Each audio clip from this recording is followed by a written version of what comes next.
Imagine you're walking down the street and you have your pineapple earrings on and you spot somebody else wearing, let's say, a pineapple shirt. You're able to connect on something and you feel that connection with that person because you're likely both going through fertility potentially.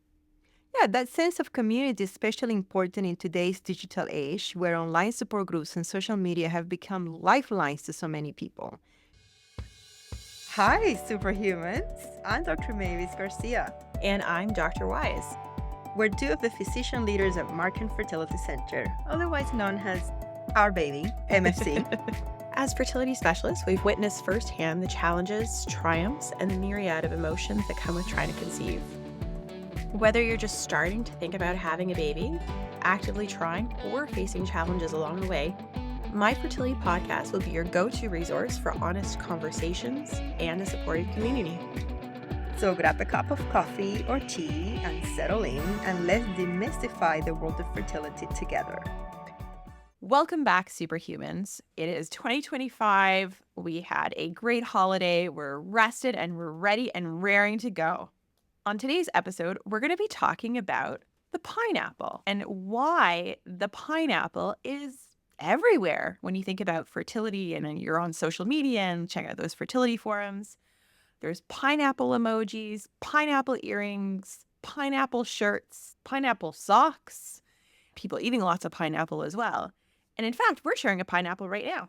I have to admit, I was a little hesitant about recording this episode, but you convinced me. One of my New Year's resolution is to listen to Dr. Wise more. That's what's going to happen in 2025. Pineapples have popped up as a symbol of hope, resilience, solidarity for those navigating fertility challenges. And we see them everywhere. And we get lots of pineapples too from patients. Yes. In this episode, we're going to explore the history and cultural significance of pineapple, their adoption into modern fertility community, and even talk about their nutritional properties. We're also going to discuss the symbolism behind finding hope during your fertility journey. So whether you're here for the history, the science, or the inspiration, this episode has something for everyone. Let's get started. One more thing. It turns out that pineapple is not only a symbol for fertility, it is a symbol for something else. So you're going to have to listen to the whole episode as we explain what that is. So let's start by exploring the origins of the pineapple as a symbol. Pineapples are native to South America, and they were first cultivated by the Tupi-Guarani people in present-day Brazil and Paraguay. To these indigenous groups, the fruit symbolized hospitality and abundance. So when the European explorers encountered pineapples in the 15th century, they were fascinated by this exotic sweet fruit. Pineapples were soon introduced to Europe, but they were so rare and expensive that they became a status symbol. In colonial America, pineapples became a symbol of hospitality. They were often displayed at the center of dining tables or even carved into furniture and architecture. The host offering a pineapple was signaling warmth, generosity, and a welcoming spirit. And you can definitely see pineapples a lot in that colonial furniture. I'm imagining, that plantation type resort in Jamaica. I'm also now fantasizing about going on vacation. Okay, we just came back from vacation. We gotta work now. Okay. But how does this relate to fertility? Historically, symbols of fruitfulness and abundance often been tied to fertility.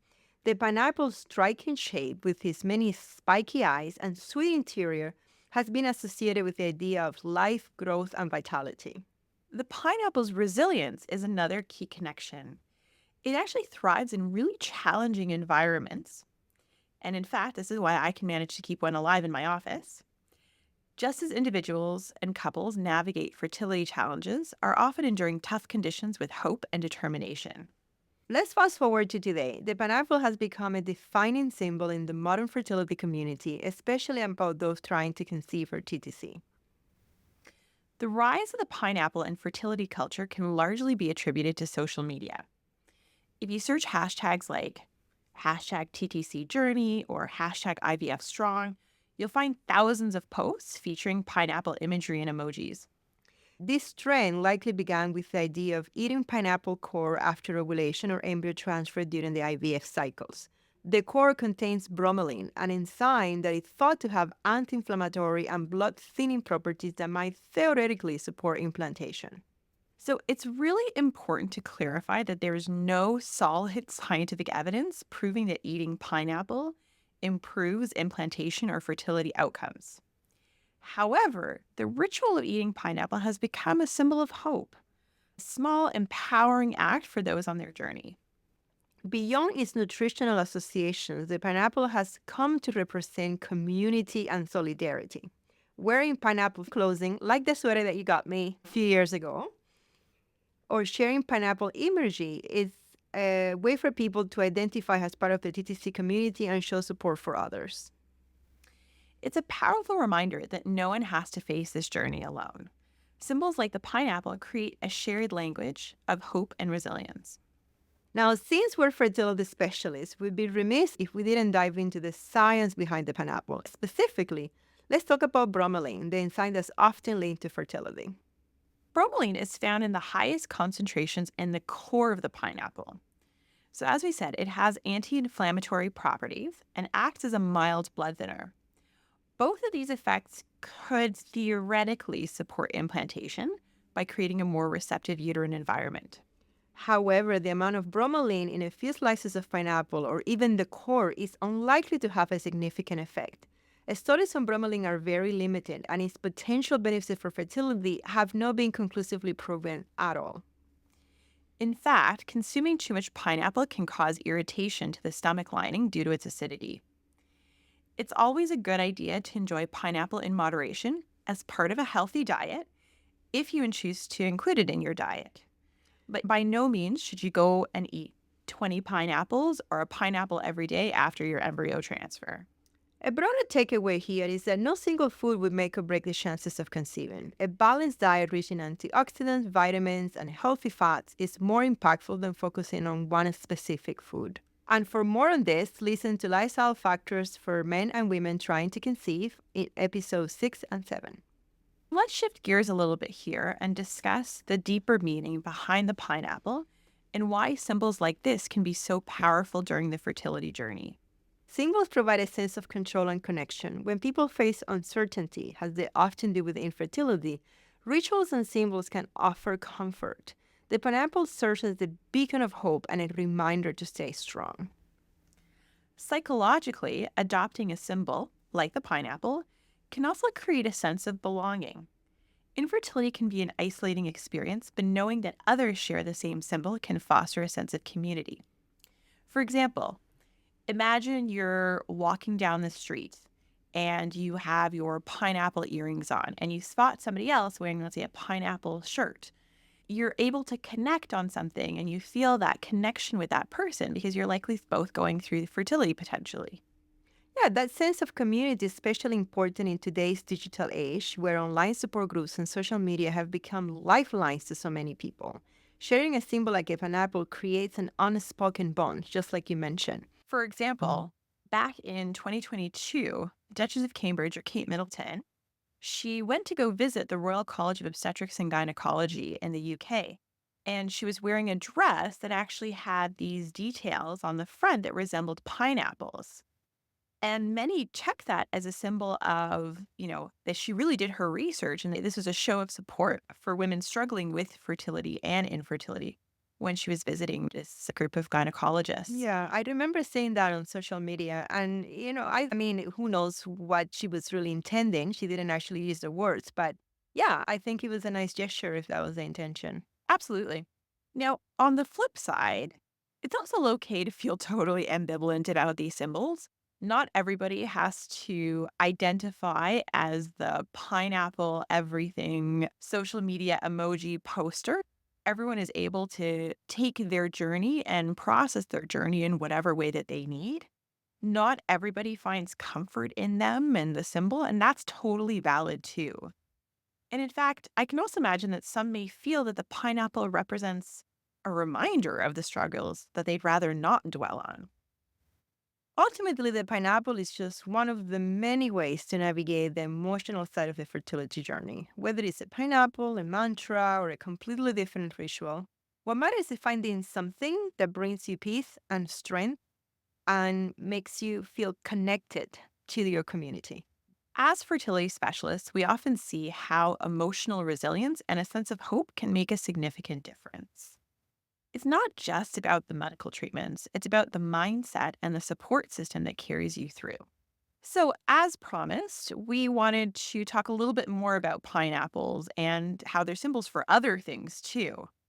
My lovely husband was trying to do something really nice for me because he knows that I collect things that have pineapples on them and I bring them into my office. And so he got me a scrub hat that is navy blue and it has all these pineapples all over it. And he bought it, and I think he got it when he was working in the hospital or something like that. Somebody saw him buying this scrub hat and they mentioned to him that the upside down pineapple is actually a symbol for swingers. Hmm. This was the first that I had ever heard of, that he had ever heard of it.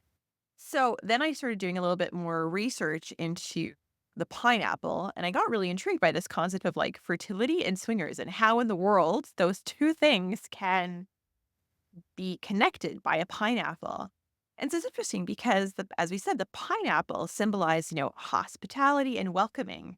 Swingers may have adopted this imagery to represent a, open and friendly lifestyle. The turning the pineapple upside down is a subtle way to distinguish it from its usual hospitable meaning, they think. And it functions as kind of a low-key symbol that might only be recognized by those in the lifestyle. What's even more interesting is that the upside down pineapple probably came from cruise ship and resort culture. On some cruises and at some certain resorts, the upside down pineapple started as a code to kind of identify swinger friendly groups or events. That's very interesting. And just to be clear, there's nothing wrong with that lifestyle if that's what you choose and it's two consenting adults. But I think it's important to be aware because you don't want to be caught in an uncomfortable situation if you don't know what other things pineapple can symbolize. Mm-hmm. And I think that really goes back to the power of symbols, where something like a pineapple can mean so much to a certain individual and can have so much meaning and have so much depth. And to somebody else, it's a fruit. So whether you embrace the pineapple or find hope elsewhere, remember that symbols like these are ultimately about what they represent: strength, hope, and the courage to keep going. We know infertility can be an incredibly challenging journey, but symbols like the pineapple remind us of the resilience, community, and hope that defines this path. Because at the end of the day, when you're facing something difficult, when you're facing a tough journey, having your people, having that support is worth more than its weight in gold. That's everything. And that's a wrap for today, Superhumans. If you're looking to connect, get social with us. Follow us on YouTube and Instagram at My Fertility Podcast or visit us online at markandfertility.com. And don't forget, follow, subscribe, and share your favorite episode. Thanks for listening to My Fertility Podcast and for being a vital part of our community. We know you've got this. We're signing off until next Tuesday. If you found this episode of My Fertility Podcast helpful, please take a moment to head over to the review section and leave us your thoughts. Your reviews and comments are incredibly valuable to us and help guide future episodes. We also welcome you to direct your questions to info@myfertilitypodcast.com. My Fertility Podcast is produced by Rabbit Media Inc. in conjunction with Dr. Garcia and Dr. Weiss. Music from Mix Kit Raising Me Higher by Ajay Stelino. My Fertility Podcast is not intended to replace any type or variation thereof professional medical, health, or legal advice, nor should the content be taken as medical advice. Please contact your primary healthcare professional regarding any medical questions you may have. The information presented in this podcast is based on the knowledge and understanding of the host at the time of recording. Medical knowledge is constantly evolving, and new research may change the understanding of health-related topics. While we strive to provide accurate and up-to-date information, we do not guarantee the completeness, accuracy, or timeliness of the content. The views expressed in this podcast by guests are not those of the host or the management. This podcast is not intended to impose any type of discrimination. My Fertility Podcast and its management are not responsible for any losses, damages, or liabilities that may arise from the use of this podcast.